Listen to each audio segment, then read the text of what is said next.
All right. Well, thanks everyone for joining us. I think we'll go ahead and get started today. I've got 11:01, so we'll call that close enough. So thank you to everyone for joining us today on our monthly small business webinar. And just a reminder of our sponsors, there's a whole group of folks that kind of collaborate to bring this event to you. So America's Small Business Development Centers, Montana Department of Commerce, SBA, Montana State University Extension, which is my employer, Montana Economic Development Association, and then we get some extra support from Grow Great Falls, Montana, and also the University of Montana as well. So each of those help us to put this series together and bring it to you at no cost. Before I introduce today's session, just a couple of reminders. First of all, we do record all the sessions, and we do put those on our website, usually within a day or so of the recording. So if you want to go back and review one of the past ones, or if you hear today's session and want to share it with somebody you think would be interested that wasn't able to join, just know that'll be available. And it's available on the same website from which you logged in today. So if you want to go there, you can do that. Also, like to announce what the March edition will be. So we're going to have KJ Conley, who has presented in the past, join us again in March, and it's going to be a skill session with Canva, so media templates for customer engagement and brand recognition. So that will be Thursday, March 2nd at 11 o'clock. That'll be our March session. So if you haven't marked your calendars, please go ahead and do so. And I had a number of signups this month, but if you'd like to get reminder emails of each session, you can also sign up for that list on our website as well. And then you'll get one email a month from me announcing what our next session will be. So I won't fill up your inbox with lots and lots of emails if you sign up for that list. You'll just get one a month. So please encourage you to do that if you'd like to stay kind of up to speed with what we have upcoming for that as well. So turning our attention to today, first of all, I'd encourage you to send in questions through the chat window throughout the session. And then at the end of today's session, we'll also invite you, if you'd like to unmute and verbally ask questions, you'll have that opportunity at the end as well. So whatever is your preference, we'd be happy to have you ask questions in either way. And then if they're along the way, we'll find some places to squeeze them in, and anything we miss while we go, we'll try to catch at the end of today's session. So today's topic, we have Alyssa Townsend with us today from the Montana Department of Agriculture. And she's going to talk about what grant funds are available to ag producers in Montana, talking specifically about the Growth Through Ag program, specialty crop block grant program, which is a federal pass-through grant, and also some newer programs for some smaller grants, including the Business Accelerator program, which is a planning type program, market development. So she's going to tell us a little bit about some of the eligibility for these programs, how you might be able to utilize them in your business. And she has a master's in public administration, and she's worked in grant management for almost 20 years. So she's got a lot of expertise to share with us. So with that, I'm going to turn it over to you, Alyssa. All right, thank you.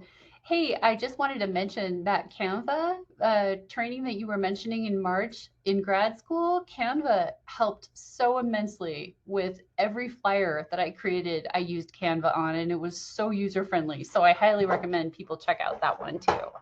So I'm going to go ahead and go over to the presentation. This is Beef and Beer, Pulse and Produce, how the state can assist with grant funds. As I mentioned a little earlier, I felt like we needed a little blue sky. So I went ahead and added this fantastic photo, which has been stretched across the screen because the ponies are looking a little wide there. But anyway, we all get the picture. This is incoming for spring. So looking forward to it. Let me, there we go. So I just wanted to show everybody as kind of an introduction on Montana's offerings.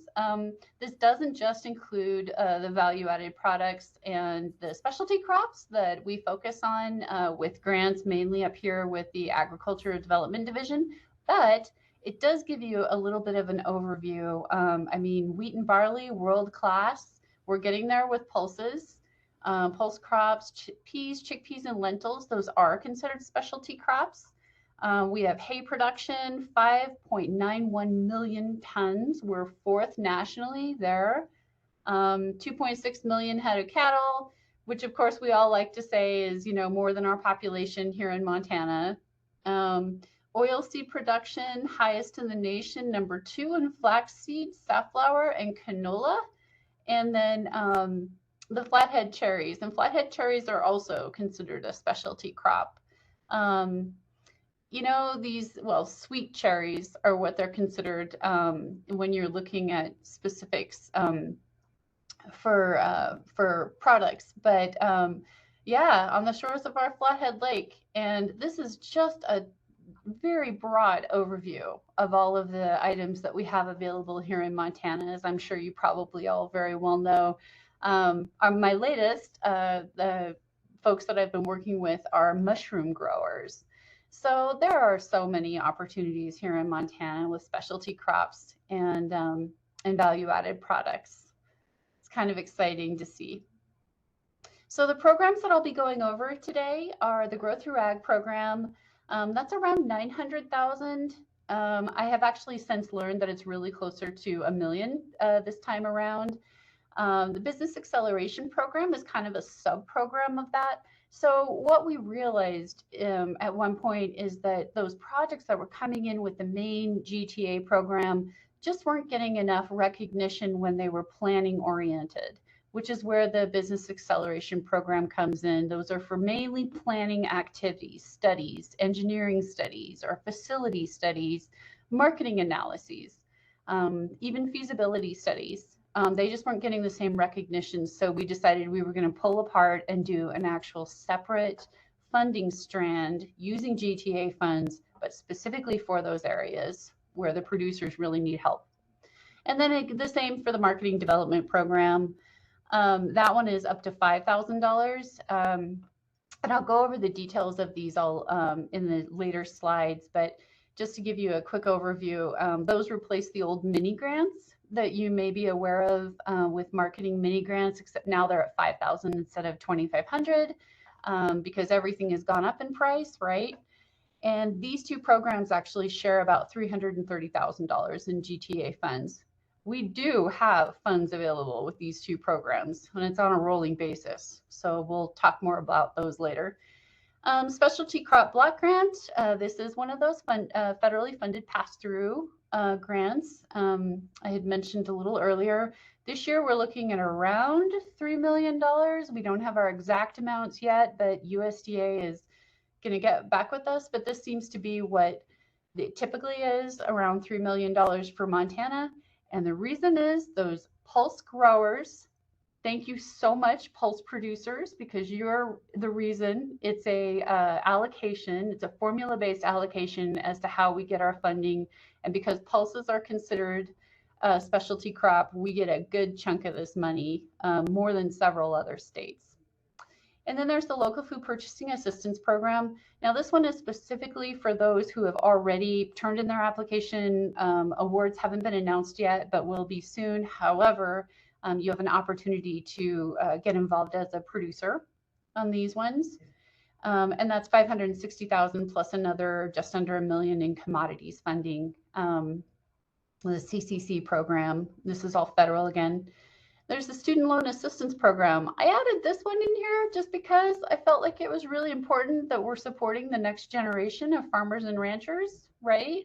And it's $100,000 that's actually set aside to help kiddos, students that are going to college.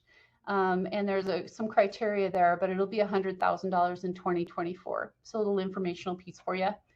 And then finally, the Farm and Ranch Stress Assistance Grants. Those are they're called FARSAN grants. There's about 60,000 remaining on this one.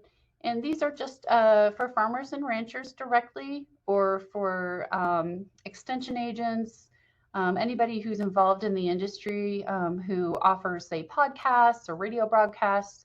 If they're interested in bringing in a therapist or somebody just to give a little overview, a little stress relief for some of our hardworking people in the field, then, you know, anything that can help on that side, because that is a real issue. So going over GTA, we have our program purpose here. As you can tell, this is a fairly old program. 1987 is when it was created. It is a grant and loan program, and our Ag Development Council does have an opportunity to decide if an application is received that is a grant, that it can be turned into a low interest loan.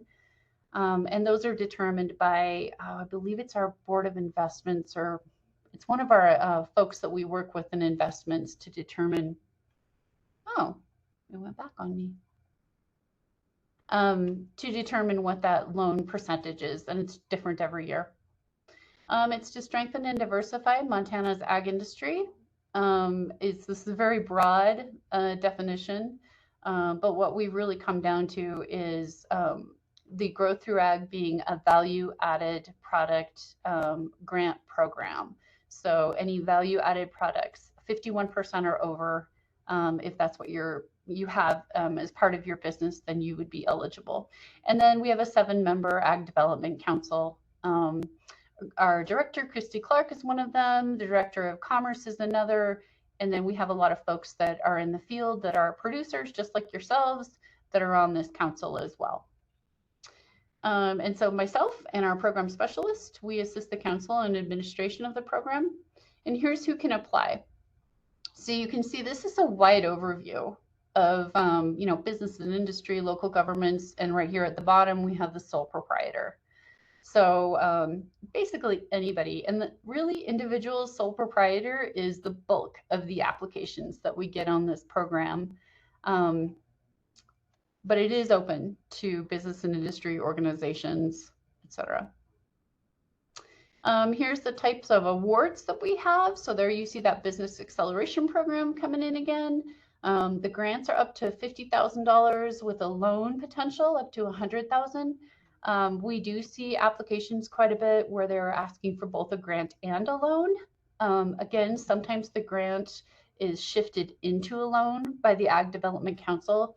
And then, of course, they have to work within the parameters of the funding that's available for the program. And then the next time the concept paper is due, and concept papers is the step 1 process of 2 steps in order to go through the application cycle, is late summer of 23. So this year it was in August of 22, this past year, and next year it'll be late summer. We don't have an exact date yet set yet.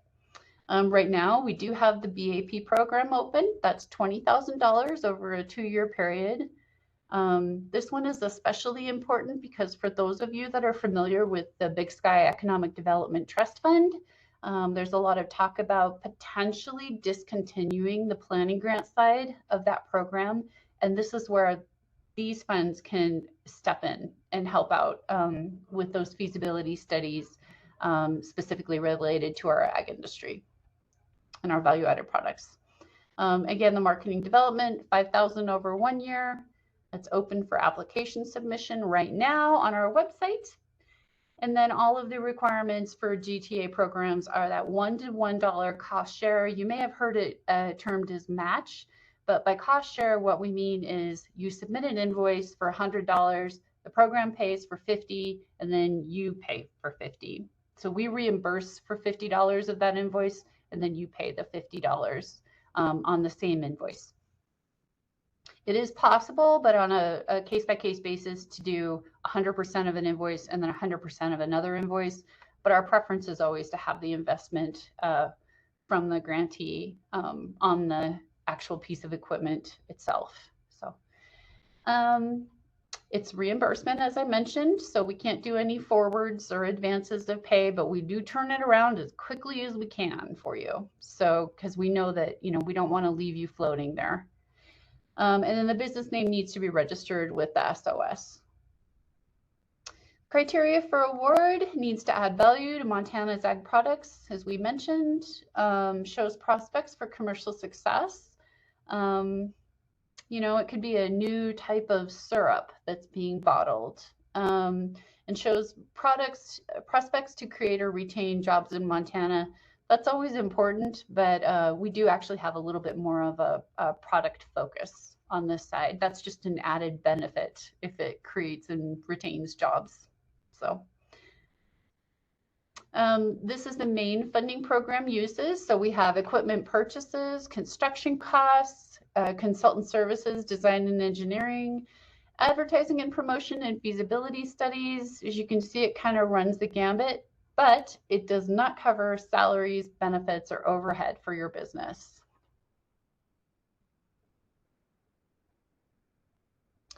The GTA program process, as I mentioned, it's a two-part process. So the first is the concept papers that would be due in late summer of 2023. We go through about 6 weeks of filing through all of those initial concept papers, determining we have to staff pull out the applications that are not eligible, that are just absolutely not eligible. And then the remainders go into our spreadsheet. And then we go ahead and pass those on to our Ag Development Council so that they can review and rank those. And then we have an open public process on the choosing of the applications or the concept papers that will eventually get a request for application from the program. The reason we did this is because we were getting quite a few applications and it was really hard for the council to read through every single one. And we thought it was onerous as well for the applicants to have to go through an entire, larger application process when really a concept paper would do at that stage. So benefits everybody on that side. When they do get to the review for applications, they can determine if it's going to be a loan or a grant. They can do partial funding, no funding, fully funded based on the criteria, the ranking that they have, and those are listed in our guidelines. And then they set the terms of the loan, the interest rate. I believe this year it's 2.5%, but it changes every year. And then there's a repayment period on that. So is there any questions so far from anybody? I'm kind of have a couple questions. Okay. All right. So the first one is, where would agritourism projects fit into these grants? Absolutely. So agritourism would fit in with one of the grants that I'll be visiting with soon on, and that's the Specialty Crop Block Grant Program. It's a possibility on the growth through ag, but I think you would want to definitely talk about your product, because with growth through ag, it really is more product development. But with Specialty Crop Block Grant, that's kind of the area where, an organization or an individual, as long as they're providing an agritourism aspect for an entire region, could really shine.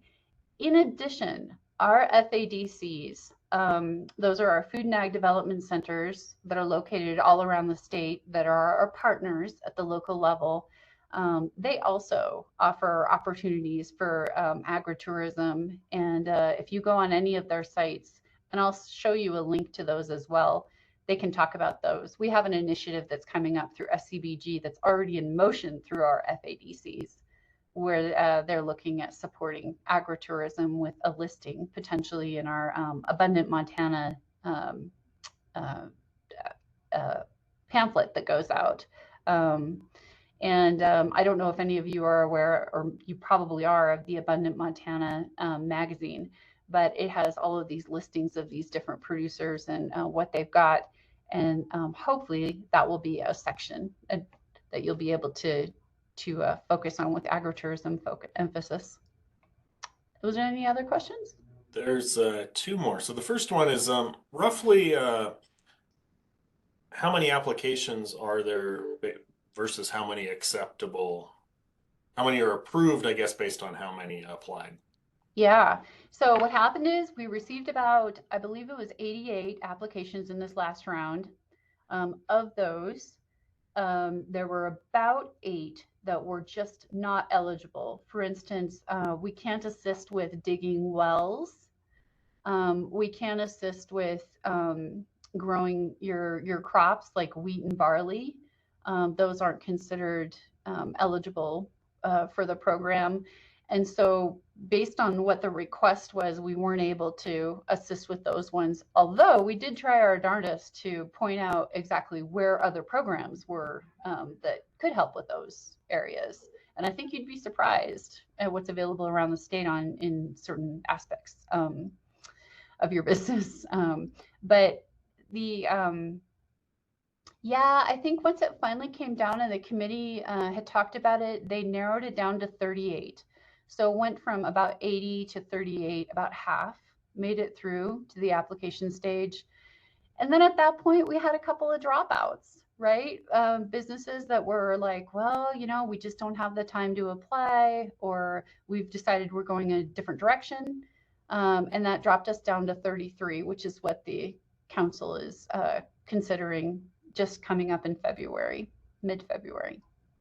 All right, and our only other question at the moment is, does one loan need to be paid off before qualifying for a second loan? That is my understanding, yes, that you do need to pay off the first loan. And you're talking specifically about the Growth Through Ag program. That would be my assumption. Yeah, so the council definitely takes that into consideration if they receive another application for another loan program. In saying that, however, if the loan is paid off, we try to do this thing where it's like 2 out of 3 years you can apply, because we do get some regular applicants that come into the program again and again. And we try to have, 2 years of activity and then 1 year of rest. Where you're not eligible, and then the next year you can come back in again. But in saying that, if there was one where you received a loan for $50,000, paid it off really quickly, and then applied again in the same year, we could consider that for like the BAP or marketing development program or something like that. So I hope that helps. All right, that's all the questions at the moment. Okay. Moving on here.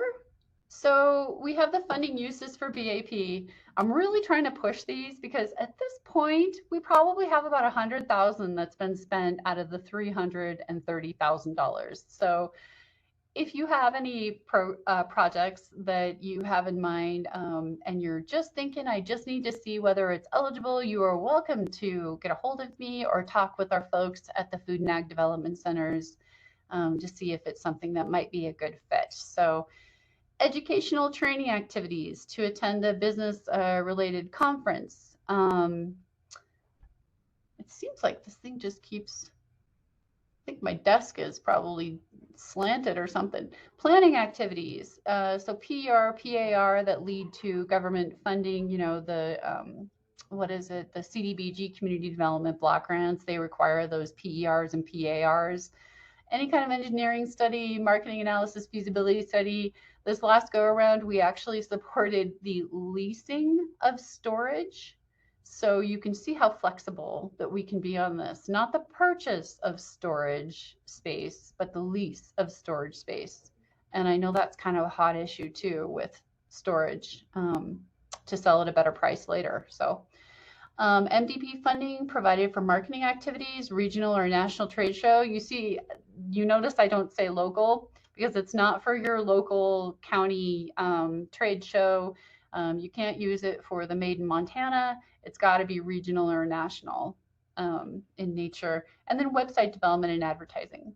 And again, that's $5,000 over 1 year.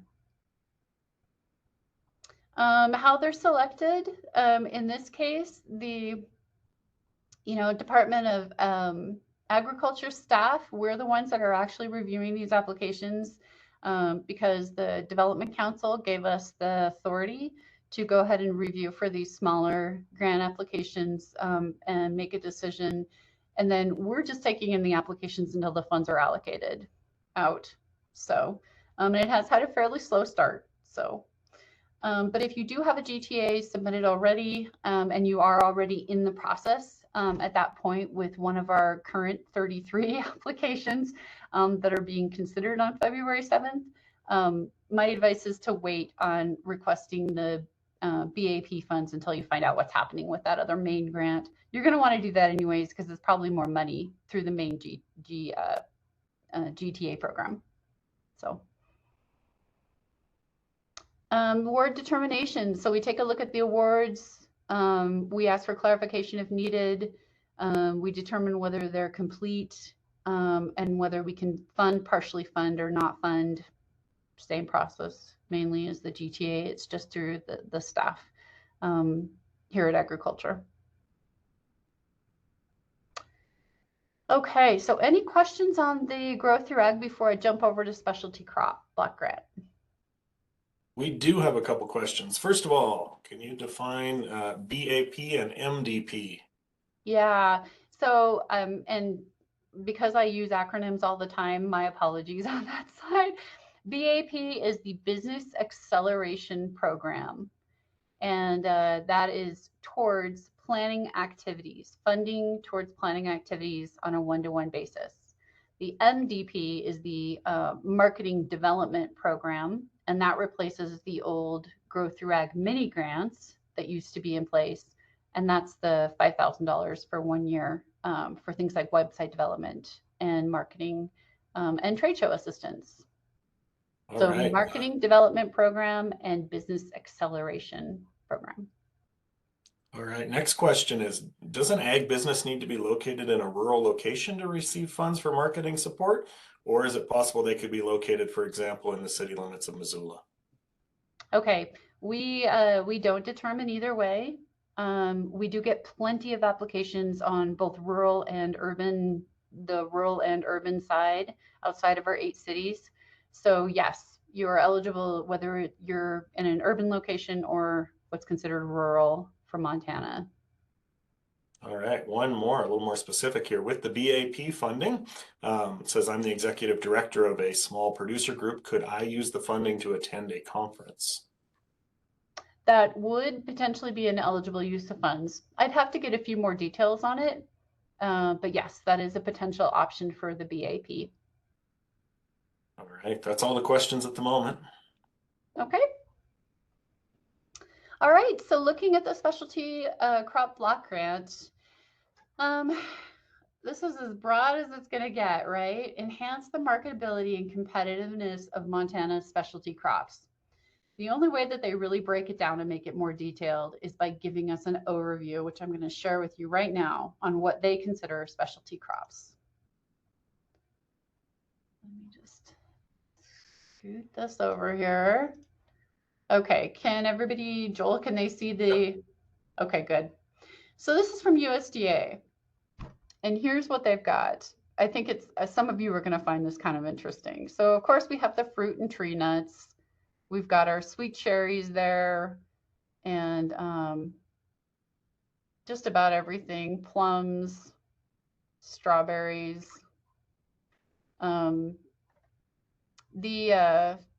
Of course, huckleberries would be included in there, although people can't grow their own huckleberries, but pretty much everything that you would consider as a fruit can be included on here.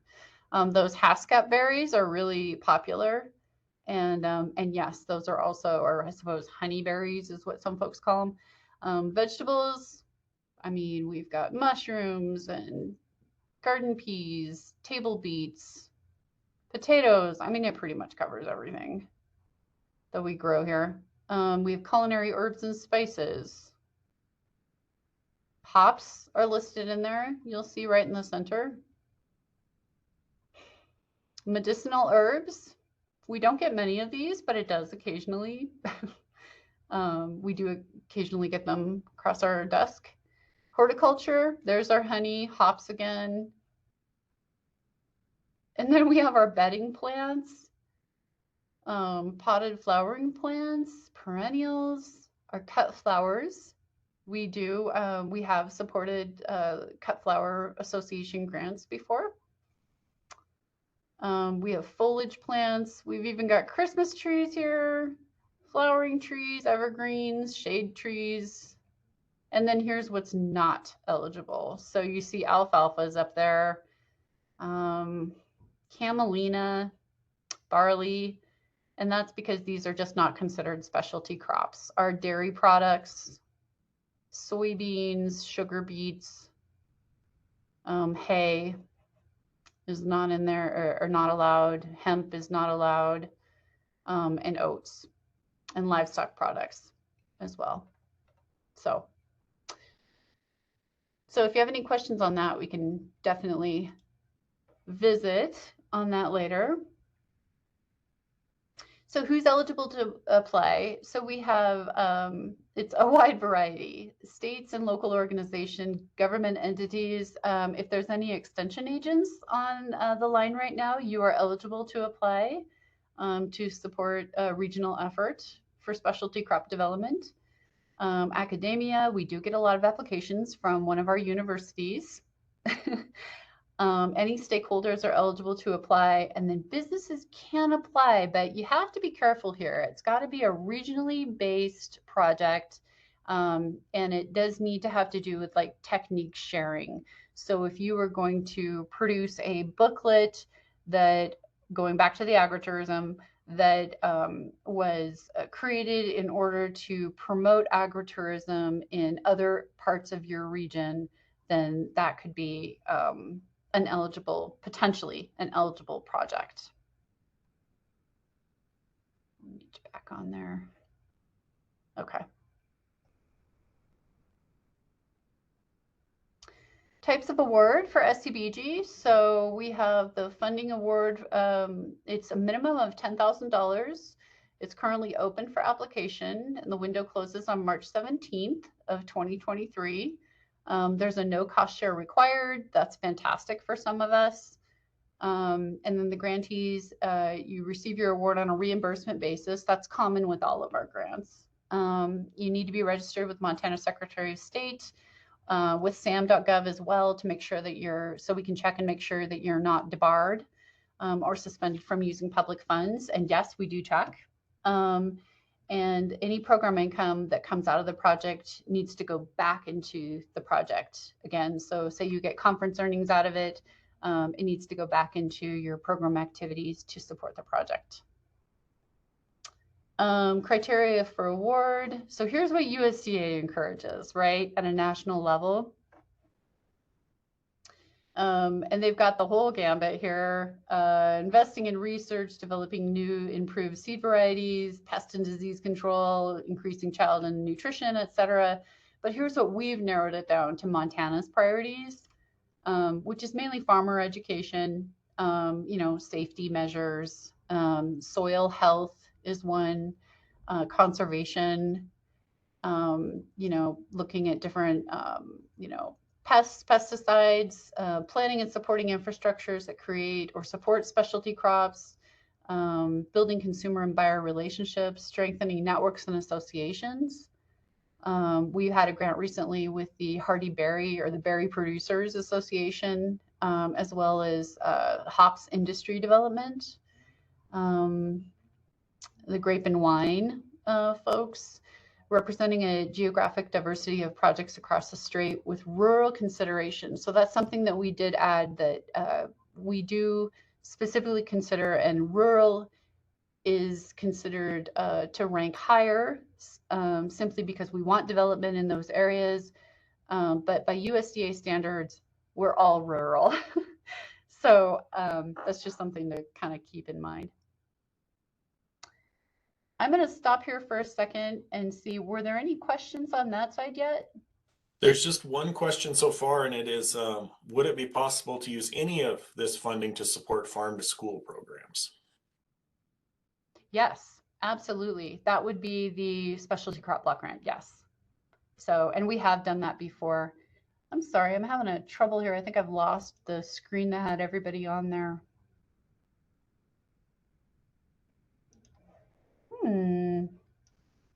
Okay.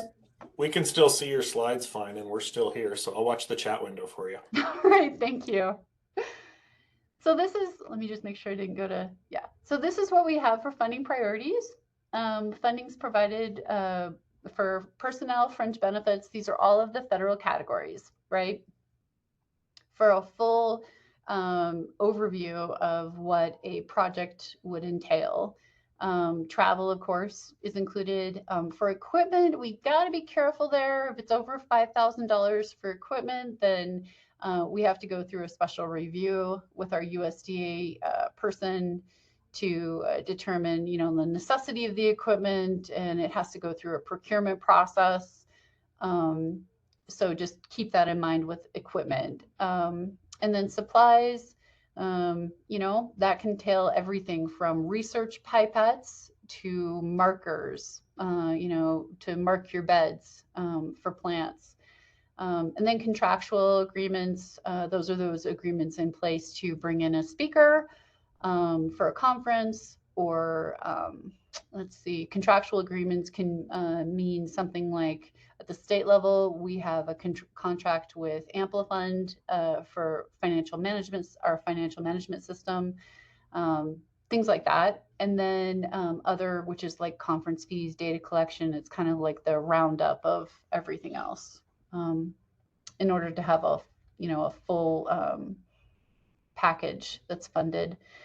As you can see, funding is not provided for business gain only. So unfortunately for those producers, that might be, Growth Through Ag might be a better option for you. How to get started, go ahead and visit your Food and Ag Center or your extension agent. If there's any extension agents on here, thank you for joining us. And the more that folks in the field can learn about these programs, the better. But yeah, the extension agent can also apply for the specialty crop block grant. So, on behalf of the county. So yeah, interested to visit. If you have any projects in mind and you want to talk about it, we do have 2 technical assistance meetings, February 22nd and March 8th. These are all on the website. And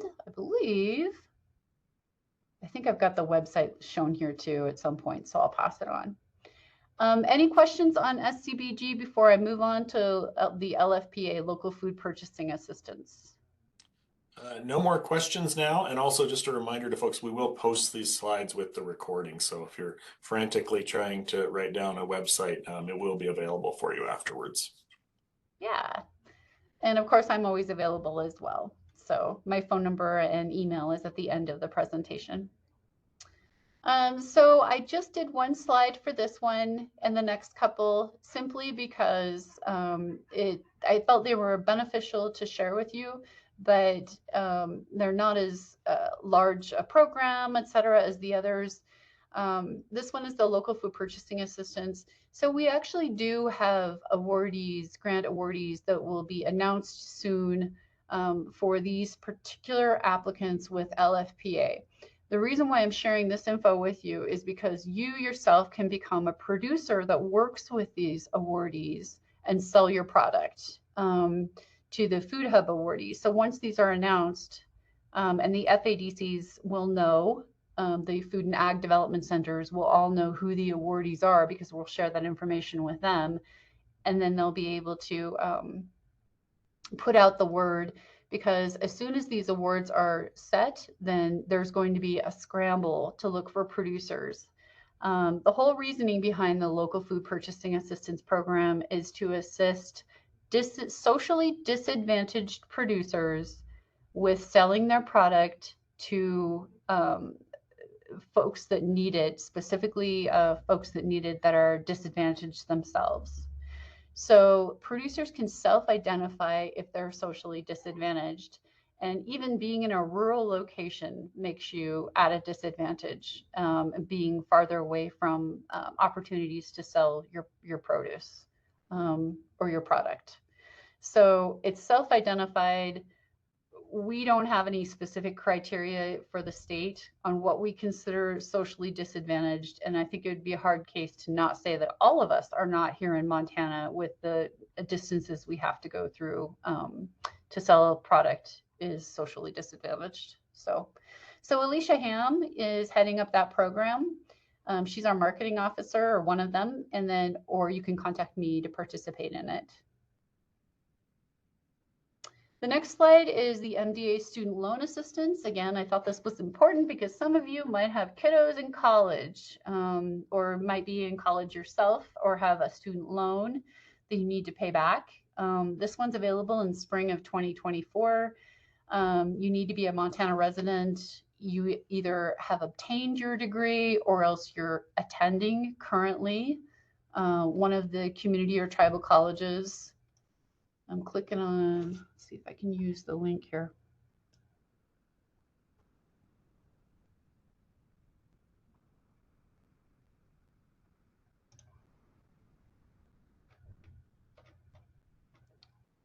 So hopefully you can see that, but these are the eligible colleges and universities. It's a wide variety. You know, it's a lot of our colleges of technology, our main, you know, flagship University of Montana, Montana State University is in there too.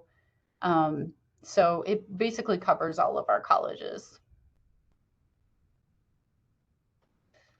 And while I'm doing that, I want to go back and I want to show you our specialty crop block grants so you can see where these funding opportunities are located.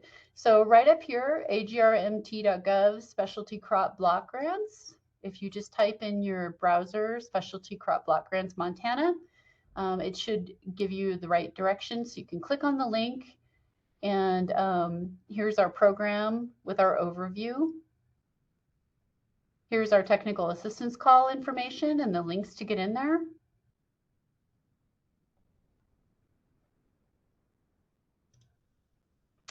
Going back over, because I keep talking about these food and ag development centers. So I'm going to share with you what those guys are. So these are our 9 FADCs in Montana. We've got Havre, Joliet, Great Falls, Wolf Point, Hamilton, Bozeman, Ronan, Butte, and Lewistown. And Great Falls Development Center is, my understanding, GFDA is one of the sponsors or helping to produce the this program that we're all on here. So just to give you an idea and scroll down, here's the map to show you where everybody's at.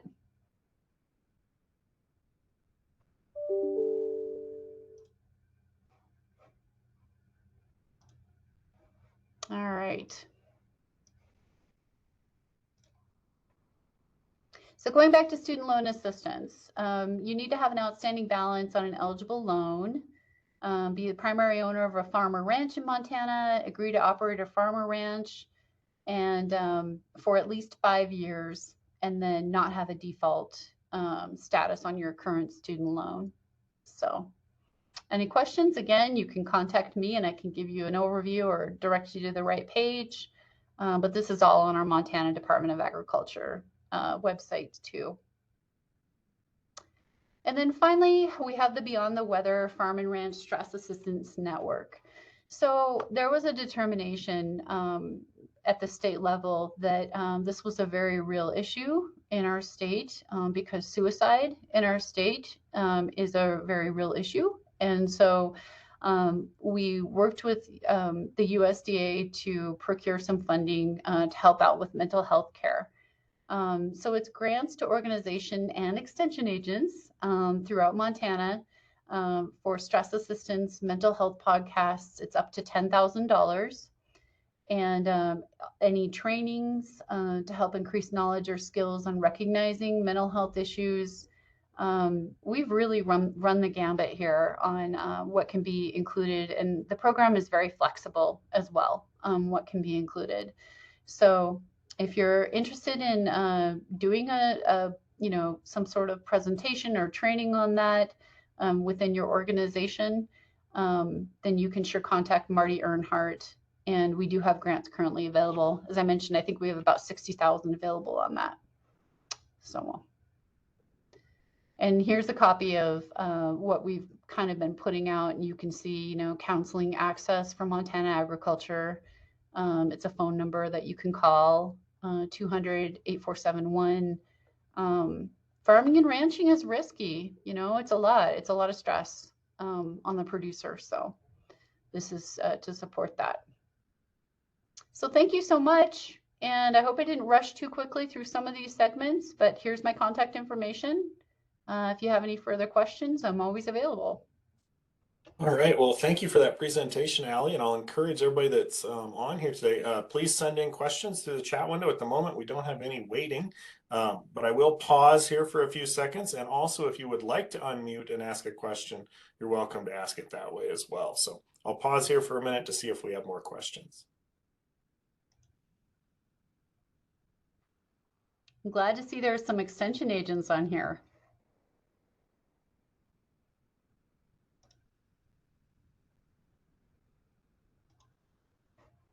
All right. right. Well, not seeing any additional questions. We had some great questions along the way. So thank you very much for taking the time to share with us. I learned a few things myself, even though I thought I had a pretty good idea of what these were.